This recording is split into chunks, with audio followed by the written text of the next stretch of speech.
বোরো ধান আবাদের মৌসুমকে ঘিরে কৃষকদের এমন ব্যস্ততা নোয়াখালীর মাঠে মাঠে যেন দম ফেলার ফুরসত নেই।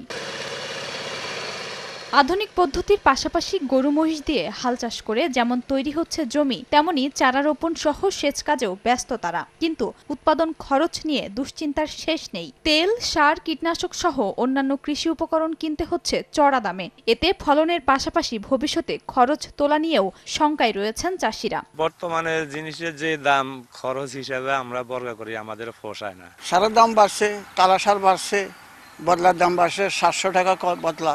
ধান কেটে আমাদের পোষে না। সরকারি অনুদান আমরা অনেকেই পাই না। এটা দেখা গেছে যে কি হয় বা কি করে এটা আমরা তো জানি না। আমরা তো সাধারণ মানুষ, এমনি কৃষি অফিসার আসি লিস্ট নেয়, কিন্তু আমরা মাল পাই না। কৃষকদের সব ধরনের সহযোগিতার আশ্বাস কৃষি বিভাগের। এছাড়াও নতুন জাতের ধান আবাদের পরামর্শ দেয়া হচ্ছে। কৃষি যান্ত্রিকীকরণের ব্যাপারে আমরা এমফেসিস দিচ্ছি, গুরুত্ব দিচ্ছি। বিভিন্ন কৃষি যান্ত্রিকীকরণের মাধ্যমে যদি কম খরচে করানো যায়, সে কৌশলগুলো আমরা কৃষকের মাঝে পৌঁছায় দিচ্ছি। চলতি মৌসুমে জেলায় 1,650,000 হেক্টর জমিতে বোরো ধান আবাদের লক্ষ্যমাত্রা নির্ধারণ করা হয়েছে। সময় সংবাদ, নোয়াখালী।